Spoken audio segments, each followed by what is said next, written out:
நான் பாராட்டப்பட வேண்டிய 2 நபர்கள் நான் யாரை பார்க்குறேன்னா, தம்பி இடும்பவனம் கார்த்தியையும், அப்புறம் ஐயா ராஜீவ்காந்தி சகோதரரையும். அவங்க 2 பேருமே நான் பாராட்டுறேன். ஏன் அப்படின்னா, கருத்து ரீதியாக வேறு வேறு கட்சி. ஆனால் நாஞ்சில் சம்பத்துக்கு நாங்கள் இருக்கும்போது ஒரு தப்பு ஆகிடக்கூடாது அப்படின்றது வந்து அந்த மனிதாபிமானம் இருக்குல்ல. பவுன்சர்களோட பவுன்சராக வந்து அவங்க 2 பேர் சுற்றிக்கிறாங்க. தற்குறி அணில்ன்ற பேர் எதனால வந்துச்சு? ஏன் வந்துச்சு? நீங்கள் அப்போ உங்களோட அந்த செயல்பாடில் ஏதோ பிரச்சனை. நான் அந்த வார்த்தையை பயன்படுத்துகிறேன். நாம் தமிழ் கட்சியில் அந்த வார்த்தையை பயன்படுத்துகிறேன். ஏன்னா நீங்கள் அண்ணன் சீமானை வந்து நீங்கள் ஒரு சில வார்த்தைகள் நீங்கள் அப்படி பயன்படுத்துவீங்க. புரியுதுங்களா? நான் வந்து என்ன நானே கட்டுப்படுத்திக்கிட்டு இருக்கிறேன். நான் வந்து ஒரு சர்க்கஸில் இருக்கிற ஒரு சிறுத்தை மாதிரி தான் நான் உட்காந்துருக்கிறேன். அது கண்டுன்னு போட்டு போட்டு பெராண்டி விட்டுக்கிட்டு இருந்தால் என்ன பண்ண முடியும் ஒரு சில நேரத்தில்? அதனால் என்ன பண்ணுறது, தவிர்த்துடுறது. ஆனால் ஆபாசம் அவர் பேசுனது கிடையாது. வைகோ ஐயாவோடவே இருந்தால் அவர் அதே ஆக்ரோஷத்தோடவே இருந்திருப்பார். திமுகவில் இருந்தப்போ ஆக்ரோஷமாக பேசுவார், அண்ணா திமுகவில் இருக்கும்போது ஆக்ரோஷமாக பேசுவார், தாவேகா போனவொன்னே ஆபாசமாக பேசிட்டார். அதுதான் வரலாறு.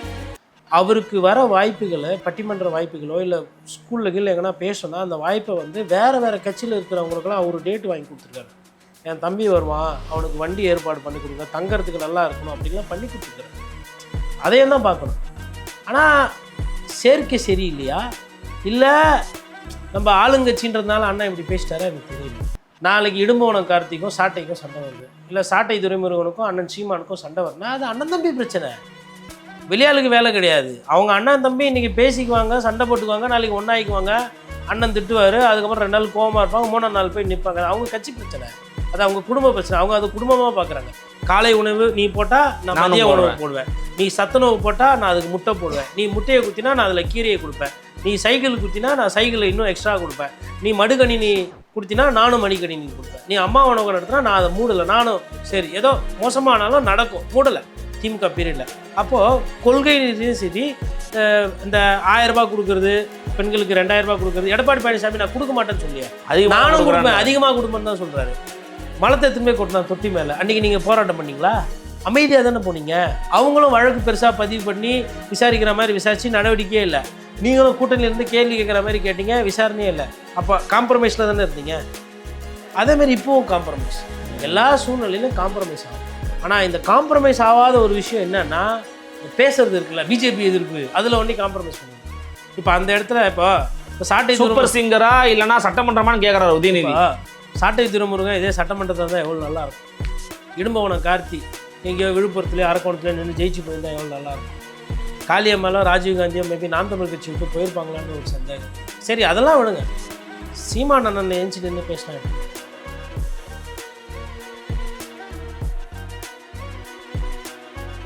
ஃபோர்த் எஸ்டேட் தமிழ் நேயர்களுக்கு அருள்மொழிவர்மனின் அன்பார்ந்த வணக்கங்கள். இது உங்கள் ஃபோர்த் எஸ்டேட் தமிழ் வழங்கும் பெருதுக நிகழ்ச்சி. இன்றைக்கு நம்மோடு மீண்டும் இணைகிறார் அன்பு வணக்கத்தின் ஆசிரியரும் மூத்த பத்திரிகையாளரும் திரு கோடீஸ்வரர் அவர்கள். வணக்கம். வணக்கம் நேயர்களுக்கு அன்பு வணக்கம். தொடர்ச்சியாக தாவேகாவினுடைய பல செயல்பாடுகள் விமர்சனங்களுக்கு உள்ளாகிட்டு வர்றது, அதில் ரொம்ப குறிப்பாக நேற்றைக்கு நடந்த ஒரு சம்பவத்தை நாம் தமிழர் கட்சி இடும்பவனம் கார்த்திக் மற்றும் திமுகவினுடைய செய்தி தொடர்பாளர் திரு ராஜீவ்காந்தி ஆகியோர் குறிப்பிட்டிருக்கிறாங்க. நீங்களே கூட கேள்விப்பட்டிருக்க வாய்ப்பு இருக்குது. ஒரு தனியார் யூடியூப் சேனல் நடத்தியிருக்கக்கூடிய ஒரு விவாத நிகழ்ச்சியில் பத்திரிகையாளர்கள் ரங்கராஜ் பாண்டே நடுவராக இருந்திருக்கிறாரு மற்றும் 3 பேர், இந்த பக்கம் 3 பேர் அந்த பக்கம் 3 பேர். அதில் தாவேகா சார்பில் ஐயா நாஞ்சில் சம்பத்து மற்றும் பழ செல்வகுமார் ஆகியோர் வந்து பேசியிருக்கிறாங்க. இந்த பக்கம் வந்து பார்த்திங்கன்னா ராஜீவ்காந்தி, இடும்பவனம் கார்த்தி போன்றோர் பேசியிருக்கிறாங்க. அதில் பேசிக்கிட்டு இருக்கும்போது வழக்கமாக உங்களுக்கே தெரியும், நீங்கள் பல விவாத மேடையில் கலந்துக்கிட்டவர், மக்கள் மனதில் பேசினவர், ஏதோ சலசலப்பு ஏற்பட்டிருக்கும். ஆனால் மேடையில் ஏறிய நாஞ்சில் சம்பத் அவர்கள் அந்த மக்களை பார்த்து கொச்சையான வார்த்தையை, ஒரு மாதிரி கெட்ட வார்த்தையை பயன்படுத்தி பேசியிருக்கிறாரு. கடுமையான கண்டனங்களை இவங்களும் எழுப்பியிருக்கிறாங்க. அவரை மன்னிப்பு கேட்க சொல்லுங்கள், என்னால் அவரை பேச அலோவ் பண்ணக்கூடாதுன்னு சொல்லியிருக்கிறாங்க. மக்களும் அவரை பேச அலோவ் பண்ணக்கூடாதுன்னு சொல்லியிருக்கிறாங்க.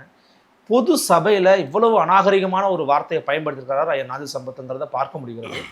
இதை எப்படி நீங்கள் பார்க்குறீங்க? அதில் வந்து 2 சைடாக பார்க்கணும்.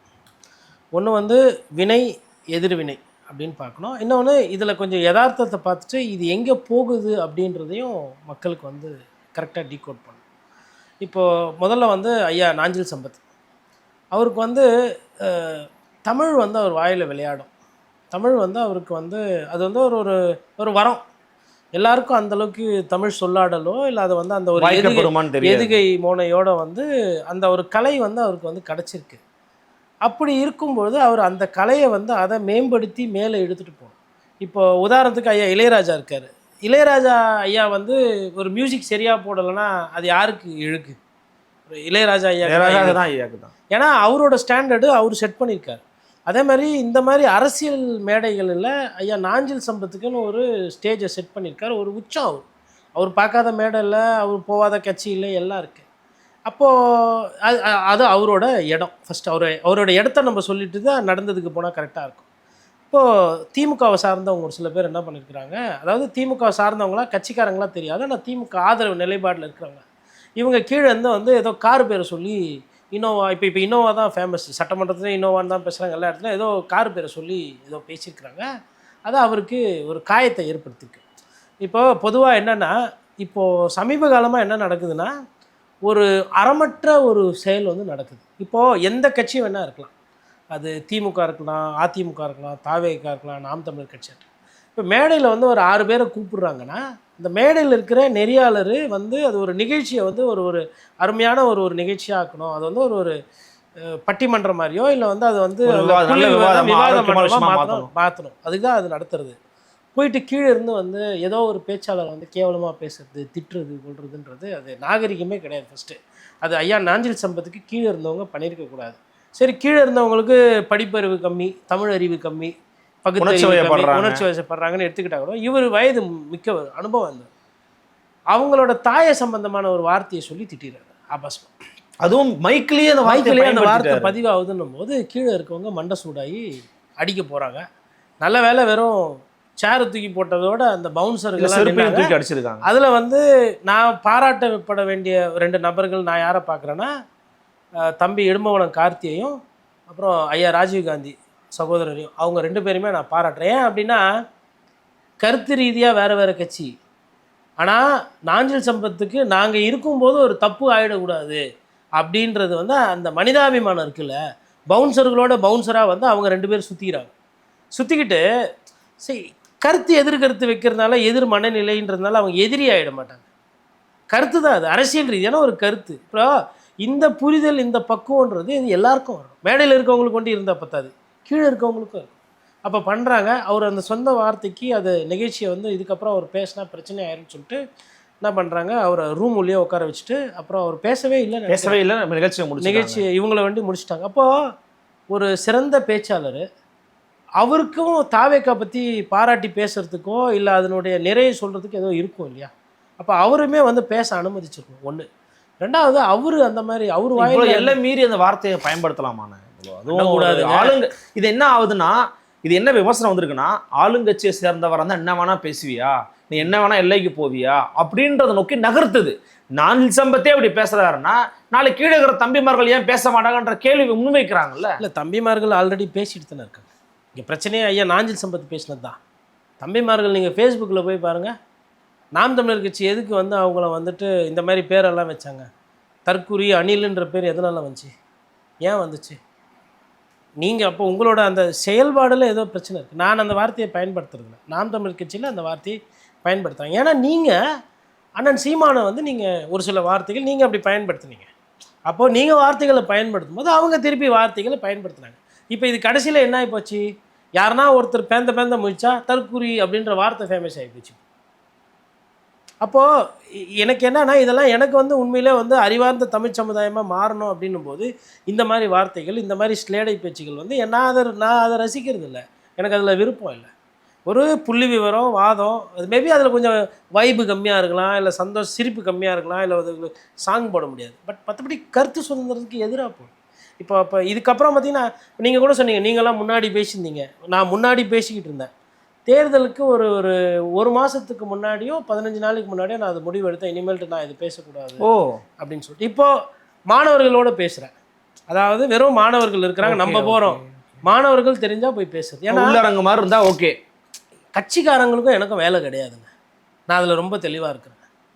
ஏன்னா நம்ம ஒரு கருத்து சொல்லுவோம், அங்கேருந்து எதிரிலேருந்து கீழே ஒரு கருத்து கத்துவாங்க, அவங்களுக்கு மைக்கு கிடையாது, ஆனால் அவங்க பேசுவாங்க, ஏசுவாங்க, அது நம்மளை டிஸ்டர்ப் பண்ணும். நான் வந்து புத்தர் கிடையாது, புரியுதுங்களா? நான் வந்து என்ன நானே கட்டுப்படுத்திக்கிட்டு இருக்கிறேன். நான் வந்து ஒரு சர்க்கஸில் இருக்கிற ஒரு சிறுத்தை மாதிரி தான் நான் உட்காந்துருக்கிறேன். அது கண்டுன்னு போட்டு பிரண்டி விட்டுக்கிட்டு இருந்தால் என்ன பண்ண முடியும்? ஒரு சில நேரத்தில் அதனால் என்ன பண்ணுறது, தவிர்த்துடுறது. அப்போது இப்போ எல்லாரும் தவிர்க்கணும்னு அவசியம் கிடையாது. இப்போ எனக்கு வந்து ஒரு இலகுவான மனநிலை, அந்த மாதிரி இடத்த தவிர்க்கணும்னு நான் நினைக்கிறேன். பட் ஆனால் நாஞ்சில் சம்பத் வந்து ஒரு நட்சத்திர பேச்சாளர், பேசணும்னு நினைப்பார். ஆனால் அவர் வாயிலேருந்து இப்படி வந்து பேசியிருக்கக்கூடாது. அவராச்சும் மேபி இன்னும் வருத்தமாச்சு தெரிவிச்சிருக்கணும், இல்லை மன்னிப்பு கேட்கலாம். அதாவது எனக்கு என்னன்னா ஷாக்கிங்னா, நீங்கள் அங்கேயே கேட்டிருக்கலாம், இல்லை சரிங்க தெரியாமல் பேசணும் கூட கேட்டிருக்கலாம். ஆனால் இடும்பானம் கார்த்திக் இப்போ போட்ட வீடியோ பதிவுலையும் நான் பார்த்தேன், அப்புறம் ராஜீவ்காந்தி அண்ணன் போட்டிருக்கிற பதிவுலையும் பார்த்தேன், அவர் மன்னிப்பு கேட்டதா எங்கேயுமே தடம் இல்லை. இப்போ இந்த மன்னிப்பு கேட்குறன்ற அந்த கலாச்சாரன்றது தாவேக்கா மரபணுலேயே இல்லையே, அங்கே தானே பிரச்சனை. ஏங்க, தப்பு பண்ணுறவங்க மனுஷன், தப்பு ஆகிப்போச்சு என்னை மன்னிச்சிக்கன்னு கேட்குறவங்க பெரிய மனுஷன். மனுஷனாக இருக்கிறதும் பெரிய மனுஷனாக இருக்கிறதும் அவங்கவுங்க கையில் இருக்குது, அவ்வளோதான். நீங்கள் வந்து நல்ல சொக்கா போட்டுக்கிறீங்க, நல்லா பேசுகிறீங்க, நல்ல பெரிய பதவியில் இருக்கிறதுனால பெரிய மனிதர்கள் ஆகிறது கிடையாது. அவங்களோட நடவடிக்கை தான் எடுத்துகிட்டு போகிறேன். ஆனால் இது ஐ திங்க் இது ஃபஸ்ட்டு டைம் அவருக்கு. அதாவது எனக்கு என்னென்னா, வெட்டிடுவேன், குத்திடுவேன், உன்னை முடிச்சிடுறேன், கொன்னுருவேன்னெல்லாம் பண்ணப்பெல்லாம் கூட ஐயா வந்து அமைதியாக இருக்கும். மேபி அவருக்கு அந்த வயது ஆகிறதுனால அந்த கட்டுப்பாடு அதுவா, இல்லைன்னா ஆளுங்கட்சிங்கிற மமதையா அப்படிங்கிற ஒரு டோனியை கொண்டு போகிறாங்க. எப்படி வேணா இருக்கலாம். இப்போது நீங்கள் சம்டைம்ஸ் யார் கூட பழகுறீங்க, யார் கூட சுற்றுறீங்களோ அவங்களாம் நீங்கள் மாறுவீங்க. ஐயா வைகோ கூட இருந்தபோது ஆக்ரோஷமாக பேசினார், ஆனால் ஆபாசமாக அவர் பேசுனது கிடையாது.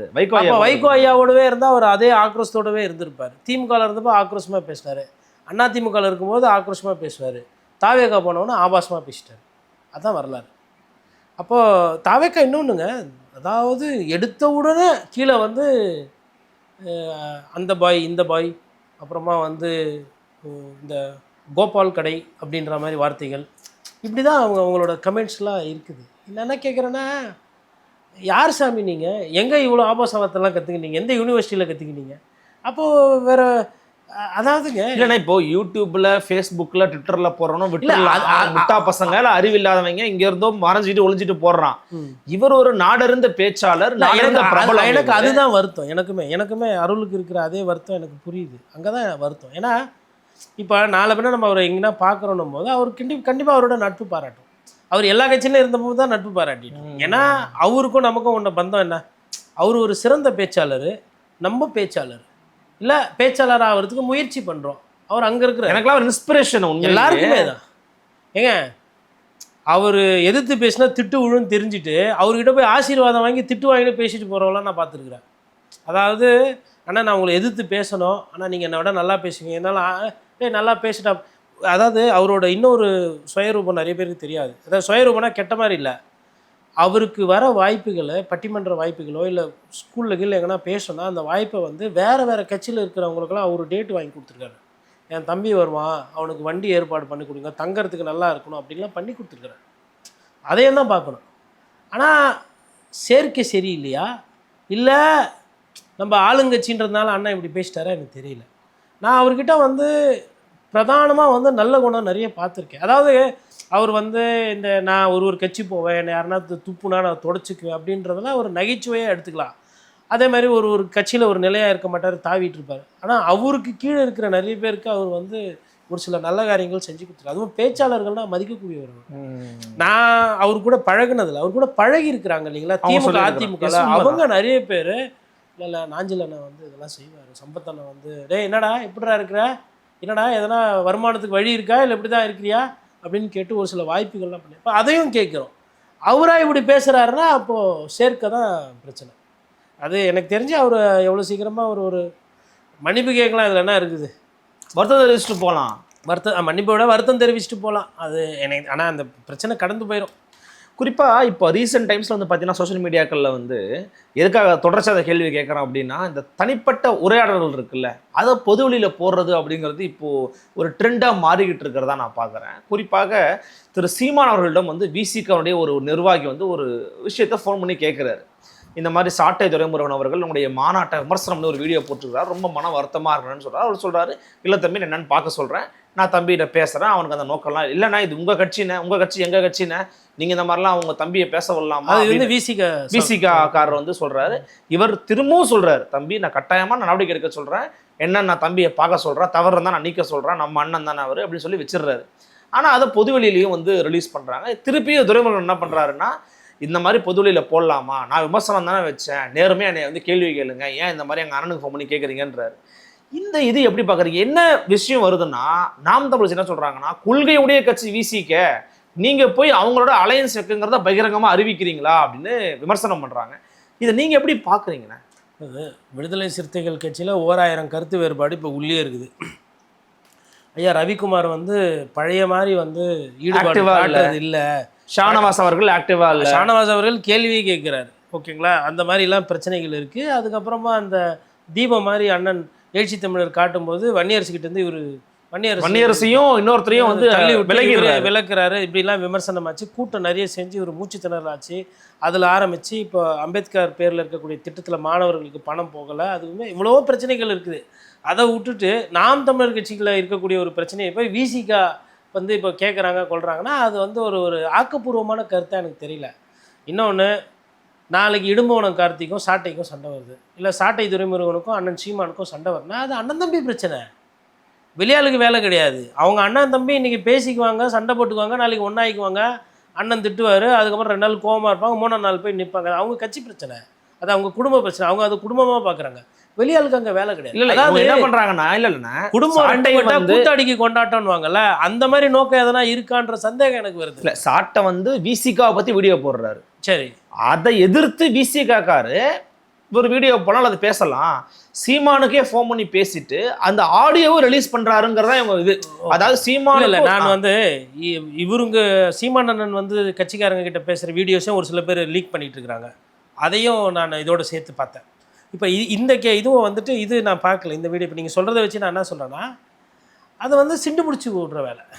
அப்போது நீங்கள் வந்து சீமான் அவர்கள்கிட்ட போய் அண்ணன்கிட்ட போய் நீங்கள் ஒரு கருத்து சொல்கிறீங்க, அண்ணா இது மாதிரி அவரை பேச வேணான்னு சொல்லுங்கள், இன்றைக்கி ஒரு நிலைப்பாடில் இருக்கிறோம், நாளைக்கு வேணால் மாறலாம், அண்ணனுக்கும் திரும்ப அண்ணனுக்கும் உங்களுக்கும் ஒரு நட்பு இருக்குன்னு அதை நாங்கள் கொச்சப்படுத்த விரும்பலை அப்படின்னு அதோடு முடிச்சுட்டு அந்த பேச்சை விட்டுட்டிங்கன்னா நாகரிகம். வெளியில் ஆடியோ எடுக்கிறதுன்றது அது வந்து கொஞ்சம் அது வந்து ஒரு மதிப்பான ஒரு செயல் கிடையாது. அது வந்து ஒரு மாண்பற்ற செயல். அதாவதுங்க, இப்போது நம்ம எவ்வளோ அரசியல்வாதிகளை பார்ப்போம், எவ்வளோ ஆளுமைகள்கிட்ட பேசுவோம். எனக்கு தொழில் சொல்லி கொடுத்த என்னோட ஆசிரியர்கள், என்னோட பியூரோ சீஃப்லாம் எனக்கு என்ன சொல்லி கொடுத்தனா, ஒரு சிலது அச்சு ஊடகத்துக்கு போவோம், ஒரு சிலது பேச்சு ஊடகத்துக்கு போவோம், ஒரு சிலது கல்றையோடு போவோன்னுவார். ஓகே, நீ சாவர மட்டும் ஒரு சில விஷயம் உன்னோட இருக்கணும். அது வீட்டு அம்மாக்கோ இல்லை உன் நண்பர்கள் கூட போகக்கூடாது. பத்திரிக்கைக்காரன்றவன் வந்து எதை பேசணும், எது பேசக்கூடாது, எதை சொல்லணும்னுவாங்க. இது பத்திரிகை துறைக்கு ஒண்டி கிடையாது. இப்போ அவர் வந்து சீமான் அண்ணனுக்கு ஃபோன் பண்ணி பேசுகிறாருன்னா அவர் கண்டிப்பாக சாதாரண ஒரு பதவியில் இருக்கிறதுக்கு வாய்ப்பு. ஒரு நிர்வாகியாக இருக்காரு, அவரும் அக்செப்ட் பண்ணி பேசுகிறாரு. அதை அவர் ஒரு நிர்வாகியாக இருப்பார், அவர் ஒரு தலைமை பொறுப்பில் இருந்திருக்கலாம், இல்லை ஒரு தலைமை பண்பு இருக்கலாம், அவர் பேசுகிறாரு. இன்னொன்று, கட்சியினுடைய தலைவர் வந்து உங்களை மதித்து பேசுகிறாருன்னும் போது அதை நாகரீகமாக அங்கே முடிக்கணும்ல. அப்போ சரி, இப்போ நீங்கள் இந்த மாதிரி ஒரு வீடியோ போடுறீங்க, திருப்பி இவர் ஒரு வீடியோ ஆபாசமாக போடுறாரு, 4 பேர் நாளைக்கு எங்கன்னா பார்த்து அடிச்சிக்கிறீங்க, தேவையா? இன்றைக்கி இதெல்லாம் தான் பிரச்சனையா தமிழ்நாட்டுக்கு? இல்லை தமிழ் தேசிய அரசியலுக்கோ இல்லை தமிழ் தேசிய எழுச்சி மாநாட்டுக்கோ இதுக்கும் என்ன சம்பந்தம் இருக்குது? அப்போ உங்கள் நோக்கம் என்ன? ஆல்ரெடி வந்து அதாவது விசிகா வந்து அமுதனுக்கு பேசாது, தனுஷுக்கு பேசாது, ஆகாஷுக்கு பேசாது, இளைஞர்களுக்கு பேசாது, பட்டியலின மாணவர்கள் சம்மந்தப்பட்ட விஷயத்துலையுமே ஒரு சிலது பேச மாட்டீங்க, அமைதி காப்பீங்க. ஆனால் சீமானனுக்கு ஃபோன் பண்ணி சாட்டை வந்து எங்களை பற்றி பேசிட்டாரு, சரி அதை தான் கம்ப்ளைண்ட் பண்ணிட்டீங்கல்ல, பார்க்குறேன்ட்டார்ல, அதோடு விட்டுருக்கலாம்.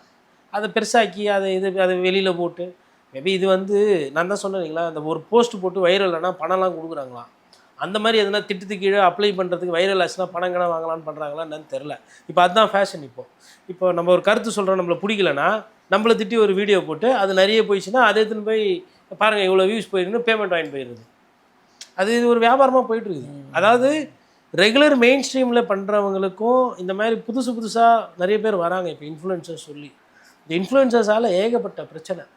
கையை இப்படி வச்சுக்கிறது, கதை சொல்கிறது, ஏதாவது ஒன்று பண்ணுறது. முன்னாடிலாம் என்ன பண்ணியிருந்தாங்கன்னா, இவங்க ஏதாவது சம்மந்தம் இல்லாததை பேசின்னு இருந்தாங்க, ஊருக்கு வெளியில் இருக்கிற விஷயம், வீனஸில் என்ன இருந்தது, மார்ஸில் என்ன இருந்தது. இப்போ என்ன பண்ணுறாங்கன்னா அரசியல் பேச ஆரம்பிச்சிட்டாங்க.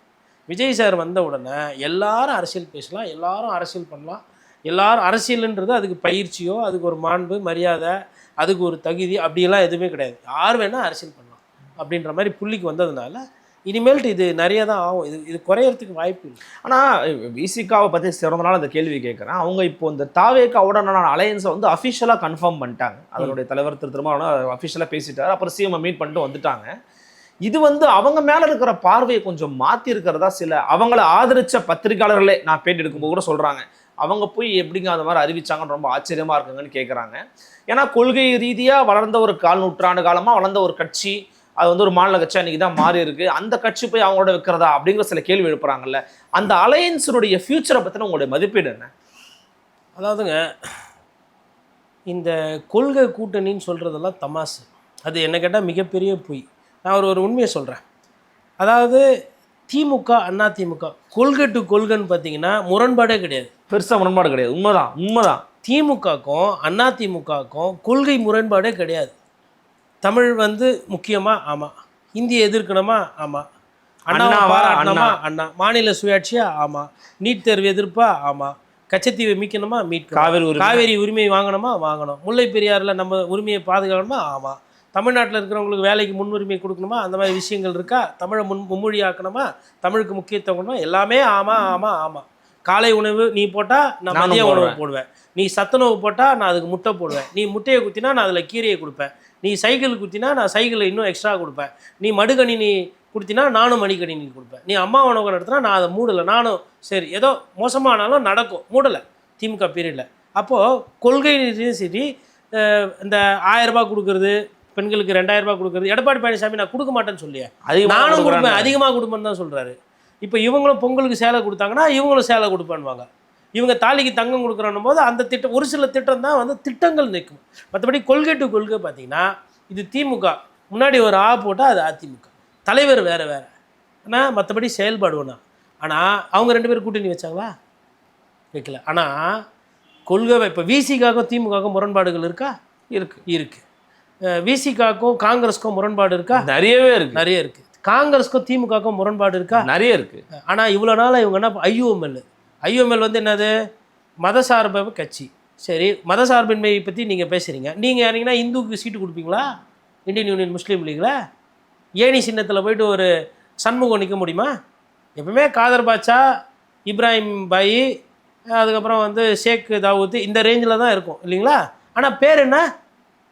மதச்சார்பின்மையை நாங்கள் ஆதரிக்கிறோம். இப்போ இதெல்லாம் முரண். ஆக்சுவலாக உண்மையாக ஒரிஜினல் முரண் இதுதான். திமுக அதிமுக தான் பார்த்திங்கன்னா யதார்த்தம். ஆனால் இதெல்லாம் இப்படி வச்சுட்டு ரொம்ப நாளாக இது கொள்கை கூட்டணின்னு சொல்லி அதுக்கு பெயிண்ட் வச்சு வச்சாச்சு. இப்போது சூழ்நிலைன்னு வந்தவுடனே அவங்கவுங்க ஆதாயத்தை தேடி ஓடிவிட்டாங்க. இப்போ அது கொள்கை கூட்டணி சொல்ல முடியாது. அதனால் அந்த கொள்கையெல்லாம் மறந்துட்டு யார் கூட வேணால் சேருவாங்க.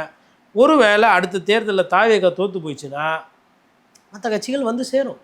தேர்தல் நேரத்தில் தேர்தல் கூட்டணி வேறு, தேர்தலுக்கு பிந்திய கூட்டணி வேறுன்னு பேசக்கூடிய ஊர் இது. ஏங்க பாசிச பாஜகன்னு தானே பேசினார் விஜய் சார் அண்ணன்.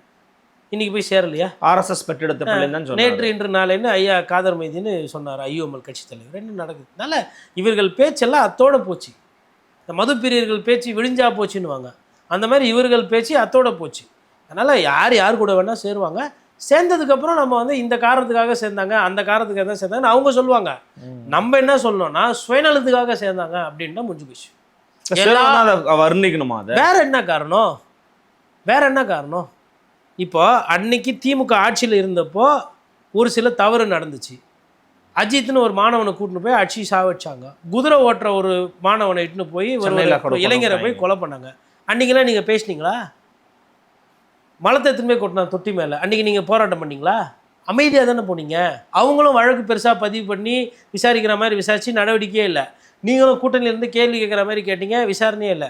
அப்போ காம்ப்ரமைஸில் தானே இருந்தீங்க. அதேமாதிரி இப்போவும் காம்ப்ரமைஸ், எல்லா சூழ்நிலையிலும் காம்ப்ரமைஸ் ஆகும். ஆனால் இந்த காம்ப்ரமைஸ் ஆகாத ஒரு விஷயம் என்னன்னா, இந்த பேசுறது இருக்குல்ல, பிஜேபி எதிர்ப்பு, அதில் ஒன்றே காம்ப்ரமைஸ் பண்ணுவாங்க. எல்லாரும் என்ன பண்ணுவாங்கன்னா பிஜேபி எதிர்ப்பு. அது எதுக்குன்னா பிஜேபி பேரை சொல்லி நாளைக்கு ஒன்று கூடிக்கலாம், இல்லை பிஜேபி பேரை சொல்லி நாளைக்கு பிரிஞ்சிக்கலாம். அதுக்கு தான் பிஜேபி. இவங்களெல்லாம் ஒத்துமையாக்குறதே பிஜேபி, பெரிய பாஸ் பிஜேபி. இப்போ பாசிச பாஜகன்னு ஐயா விஜய் சார் பேசினார். டிஃபன் பாக்ஸில் எடுத்துன்னு போய் ஏதோ குத்தார் பார்த்தீங்களா? பாயாசம் கூட இருக்கலாம். நான் கூட அன்பு உனக்கு கூட பதிவு பண்ணினேன். ஏதோ அது நட்பு பாராட்டும். எல்லாரும் யாரு கூட வேணால் நட்பு பாராட்டும். திமுக கூட பிஜேபி நட்பு பாராட்டுன்றீங்க. யார் வேணால் யார் கூட வேணால் சேரலாம். இதில் சேர வேண்டிய ஒரு கட்சி, கூட்டணிக்கு போக வேண்டிய ஒரு கட்சின்னு பார்த்தா நாம் தமிழர் கட்சி. அது அண்ணன் போகவே மாட்டேன் அப்படின்னு அவர் நிற்கிறார். அந்த கட்சி கூட்டணி போனால் சொல்லுவாங்க, அதாவது இது தமிழ் அடையாளம் இருக்குது, அதெல்லாம் இருக்குது. நான் என்ன சொல்கிறேன்னா, ஃபஸ்ட்டு அந்த கட்சியை அடுத்த லெவல் கொண்டு போகிறதுக்கு நிறைய சட்டமன்ற உறுப்பினர்கள் அந்த கட்சி தேவை. பட்டிமன்ற மாதிரி நடக்குது. பாட்டெலாம் பாடி டான்ஸ் ஆடிட்டு இருக்காங்க. இப்போ அந்த இடத்துல இப்போ சாட்டை சூப்பர் சிங்கரா இல்லைன்னா சட்டமன்றமானு கேட்குறாரு உதயநிதி. சாட்டை திருமுருகன் இதே சட்டமன்றத்தில் தான் எவ்வளோ நல்லாயிருக்கும். இடும்பவனம் கார்த்தி எங்கேயோ விழுப்புரத்துலேயோ அரக்கோணத்துலேயோ நின்று ஜெயிச்சு போயிருந்தால் எவ்வளோ நல்லாயிருக்கும். காளியம்மாலாம் ராஜீவ்காந்தியோ மேபி நாம் தமிழ் கட்சி விட்டு போயிருப்பாங்களான்ற ஒரு சந்தேகம் இருக்குது. சரி, அதெல்லாம் விடுங்க. சீமான் அண்ணன் ஏஞ்சி நின்று பேசலாம் எப்படி சரிங்க. இப்போ ஒரு சில நேரத்தில் நம்ம மருந்து போடுறோம், இயற்கை வைத்தியம் நல்லது தான். ஆனால் ஒரு சில நேரத்தில் ஒரு அறுவை சிகிச்சை தேவைப்படுது அப்படின்னும் போது தப்பு கிடையாது. இயற்கையாக தம்பி படுத்துற வசனம் அப்படிங்களா? அந்த மாதிரி அதான் இதயம் நின்று போகக்கூடாது என்பதுக்கு அறுவை சிகிச்சை வன்முறை ஆகுமான்னு கேட்பாரு அவர். அதுவும் சீமான் எழுதுற வசனம் தான். அதான் அதே தான் அண்ணன் கேட்டதே தான் நம்ம திருப்பி கேட்கணும். சரி, நம்மளோட நோக்கம் தான் அதில் ரொம்ப முக்கியமான. இப்போ நீங்கள் கூட்டணி வைக்கிறதுனால நீங்கள்லாம் வந்து விஜயபாஸ்கர் அளவுக்குலாம் குட்கா வியாபாரம்லாம் பண்ண முடியாது, ஃப்ரெண்ட்ஸ் ஆக முடியாது. இன்னும் நீங்கள் ஃப்ரெஷர்ஸ் உள்ளே போகணுன்றத பார்த்தா ஒரு கட்சியிலேருந்து மக்கள் அதை பார்க்கல. ஃபஸ்ட்டு அதை புரிஞ்சிக்கணும். அதாவது தமிழ் தேசியன்றது ஒரு சிறப்பான ஒரு கொள்கை. இயற்கை ரீதியாக ஒரு சில விஷயங்களை நீங்கள் முன்னிறுத்துறீங்க, அடுத்த சமுதாயம் நல்லா இருக்கணும்னு நினைக்கிறீங்க, வரவேற்பு. மக்கள் வந்து இப்போ தங்கத்தை அப்படியே எடுத்துன்னு போய் காட்டினா இதுனா சைனிங்காக இல்லை, தங்கமே இல்லைன்னா அப்போ அதில் கொஞ்சம் ஈயம் பித்தளை இதெல்லாம் செம்பெல்லாம் கலந்து சைனிங் பண்ணி கொடுத்தா தான் நம்புகிறாங்க. தங்கம் தான்ப்பா அப்படின்னு. இப்போ நீங்கள் டைமண்ட் எடுத்துன்னு போயிட்டு சும்மா வந்து ஜோபியில் வச்சு எடுத்து காட்டுங்களேன், அப்பா இது ஏதோ பட்டனுக்கு போடுற மாதிரி இது போய் டைமண்ட். அதே நீங்கள் வந்து அதை ஒரு டப்பாக்குள்ளே வச்சு இந்த மாதிரி ஒரு சிவப்பு கலர் துண்டு ஒன்று வச்சு மேலே ஒரு ப்ளூ கலர் துண்டு வச்சு அதுக்கு பின்னாடி வச்சு அதை டெக்கரேஷன்லாம் பண்ணி கண்ணாடி 4 சைடு வச்சா திறந்தோடனே கண்ணாடியில் அந்த டைமண்ட் பட்டு 4 சைடில் தெரிந்தால் ஆமாப்பா ஜொலிக்குதுப்பா. அதே தான் நான் இவ்வளோ தான் சொல்கிறேன். நான் சொல்கிறேன் பாருங்கள், ஒரு வேளை நாம் தமிழர் கட்சி திமுகவோட கூட்டணி போயிருக்கிறதுக்கு வாய்ப்பு இல்லை. காரணம்னா அந்த பஸ்ஸு ஃபுல்லு. இன்னொன்று அவங்கள ஃபுல்லாக எதிர்த்து பேசுகிறாங்க. ஒரு வேளை எடப்பாடி பழனிசாமியோட நாம் தமிழர் கட்சி கூட்டணி வச்சுருந்தா தாவேக்கா ஆட்சி இன்னைக்கு வந்திருக்கா ஆட்சி வந்திருக்காது. 8% ஓட்டுன்றது குறைஞ்சபட்சம் 4 போனது 7 இல்லை 6 நின்று இருக்கும். டிரான்ஸ்ஃபர் ஆகிருக்கும். ஒரு 5-6 எம்எல்ஏ ஜெயிச்சிருப்பாங்க, 25 சீட்டோ ஏதோ ஒன்று. பிஜேபி கூட நீங்கள் ஒன்றும் இல்லை, பிஜேபி விட்டுருங்க, நான் இருக்கிறேன், ஒரு நெகோசியேஷன் பண்ணியிருக்கலாம் இல்லையா, பேசுபொருள் வந்திருக்கலாம் இல்லையா ஒரு டேர்ம்ஸ்க்கு.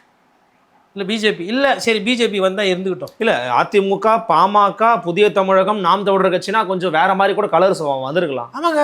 அதாவதுங்க இப்போ ஒன்றா நிற்கிறாங்கல்ல, அதாவது வேல்முருகன். அதே தான் தமிழக வெற்றி கழகம். நீங்கள் கரெக்டாக தமிழக வாழ்வுரிமை தமிழக வெற்றி கழகத்தை பேலன்ஸ் பண்ணுறதுக்கு தமிழக வெற்றி கழகத்துக்கு பதிலாக தமிழக வாழ்வுரிமை கட்சி, நாம் தமிழர் கட்சி, அதுக்கப்புறம் புதிய தமிழகம், இந்த 3 கூட பாமக இதெல்லாம் சேர்ந்து அதிமுகவோட நின்றுந்தா நல்லா இருந்திருக்கும்.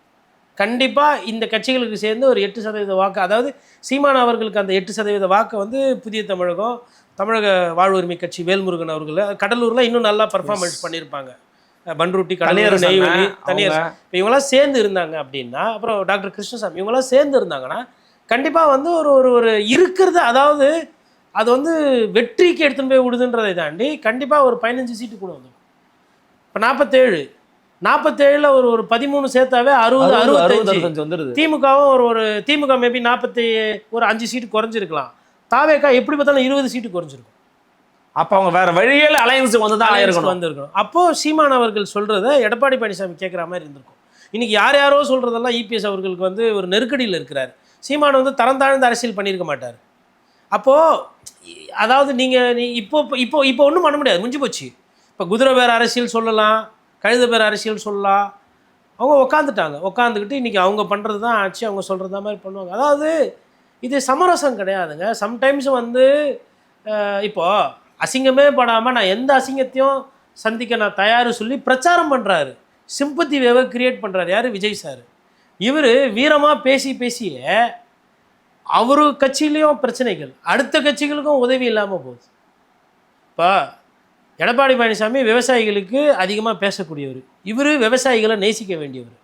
இலையும் ஒருவேளை கரும்பு சின்ன விவசாயம் நின்றுந்தா எப்படி இருந்திருக்கும்? அது நல்லா தானே இருந்திருக்கும்.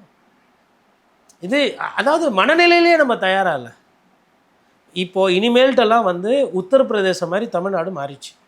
இனிமேல் மாறிச்சு. ஆமாம், அது எப்படின்னா அங்கே வந்து 4-5 கட்சி இருக்கும். அதாவது எல்லாமே ஒரு 15% 20% ஓட்டு இருக்கும். ஒரு கட்சி தனியாக வந்து உட்கார முடியாது, ஒரு கூட்டாட்சி நோக்கி போகும். இப்போ இன்றைக்கி இருக்கிறது கூட்டாட்சி. இனிமேல்ட்டெல்லாம் வந்து இந்த அலையன்ஸ் விஷயங்களில் வந்துட்டு கொஞ்சம் விட்டு கொடுத்து போகிறது, ஒரு சில விஷயத்தை சரி செய்யறதுலாம் பண்ணோம். திமுக வந்து அலையன்ஸ் விஷயத்தில் டிஎம்டிகேவை உள்ளே கூட்டின்னு வந்து அந்த ஒரு 10 சீட்டை கொடுத்து கூட்டணிக்குள்ளே ஒரு கச்சாமுச்சான்னு பிரச்சனையாகி இதெல்லாம் வந்ததுனால தான் அவங்களுக்கு பிரச்சனை. ஆனால் ஒரு விஷயம், இன்றைக்கி டிஎம்டிகே அந்த ஒரு ராஜ்யசபா சீட்டு ஒரு மினிஸ்டருக்கு ஒரு எம்எல்ஏ கொடுத்ததுக்கு திமுகவுக்கு விசுவாசமாக இருக்கிறாங்க, அந்த கட்சிக்கு கூட்டணிக்கு விசுவாசமாக இருக்காங்க. அதே மாதிரி பாட்டாளி மக்கள் கட்சி இந்த தேர்தல் முடிஞ்சதுக்கு பிறகு விசுவாசமாக இருக்கிறாங்க. அப்போ நான் என்ன பார்க்குறேன்னா, தரந்தாழ்ந்து ஓடி ஓடி போய் தோத்தவொன்னு விட்டு ஓடி போகிற அரசியல்வாதிகளை விட ஜெயிப்போ தோல்வியோ நம்ம எந்த கூட்டணியில் நம்ம போய் கடைசியாக ஈடுபடுத்திக்கிட்டோமோ, மக்கள் நமக்கு எந்த அடையாளத்தில் நமக்கு ஓட்டு போட்டாங்களோ அந்த அடையாளத்தில் நிற்கணும் அப்படின்றதுல சௌமியா அன்புமணி ராமதாஸ் அவர்களும் பிரேமலதா விஜயகாந்த் அவர்களும் நிற்கிறாங்க. ஸோ அந்த கேரக்டர் வந்து எனக்கு பிடிச்சிருக்கு. அதாவது நீங்கள் என்ன கேரக்டர் காட்டுறீங்கன்றது முக்கியம். இப்போ பாட்டாளி மக்கள் கட்சி கூட நெகோசியேஷன் பண்ணியிருக்கலாம். விசிகாக்கு எத்தனை எம்எல்ஏ? 2 எம்எல்ஏ. இவங்க பிஎம்கே ஒரு வேளை போயிருந்தா மேபி யார் யார் எவ்வளோ டிமாண்ட் வச்சாங்க, என்னென்ன ஆஃபர் கொடுக்கப்பட்டதெல்லாம் நமக்கு தெரியாது. 4 எம்எல்ஏ இந்த சைடு போயிருக்கலாம். ஆனால் அவங்க வந்து ஒரு நேச்சுரல் காம்பினேஷனில் நிற்கிறாங்க. அப்படின்னும் போது அது வந்து அந்த இடத்துல ஒரு சீமானும் சேர்ந்து இருந்தால் அவங்களுக்கு பேச்சாளர் இல்லை. அதிமுகவில் ஒரு நட்சத்திர பேச்சாளரோ ஒரு ஸ்டார் ஸ்பீக்கர் இல்லை. செயல்படுத்துறதுக்கு கட்சி இருக்குது, கட்சியினுடைய தலைவராக இபிஎஸ் இருக்கிறாரு. ஆனால் அந்த சீமான் அவர்கள் ஒருவேளை அதிமுக கூட்டணியில் போயிருந்தாருன்னா தேர்தல் ரிசல்ட் வேறு மாதிரி. என்ன சொல்றீங்கன்னா 4% நீங்கள் சேர்த்துருந்தீங்க அப்படின்னா இப்போ கடைசியாக இதை இன்னொன்று, சீமான் அவர்களோட ஓட்டு என்பது சீமான் அவர்கள் சொன்ன கேட்கக்கூடிய தன்மை படைத்தவர். நிறைய பேர் என்ன சொல்கிறாங்கன்னா, கட்சியை விட்டு போனவங்க இல்லை அவர் தமிழ் தேசியத்தில் வந்து டைல்யூட் ஆகுறாரு, அவர் வந்து இந்த நிலைப்பாடு எடுக்கிறாரு அந்த நிலைப்பாடு எடுக்கிறாரு ஒன்று சொல்கிறாங்க. அவர் சொன்னார்னா 90% ஓட்டு வந்து அவர் சொன்னால் கேட்பாங்க. கம்யூனிஸ்ட் கட்சி எப்படி ஒரு கூட்டணியில் போய் சேர்ந்துச்சுன்னா அந்த ஓட்டு டிரான்ஸ்ஃபர் ஆகுமோ அதே மாதிரி நாம் தமிழர் கட்சி ஓட்டும் டிரான்ஸ்ஃபர் ஆகும். அப்படி அது அதிமுகவுக்கு டிரான்ஸ்ஃபர் ஆகியிருந்ததுன்னா தாவேக்கான்ற ஒரு கட்சி வந்து ஆட்சிக்கு வந்திருக்கு. பல விதமான கருத்துக்களை பகிர்ந்துக்கிட்டீங்கன்னா மற்றும் சந்திக்கிறேன். நன்றி.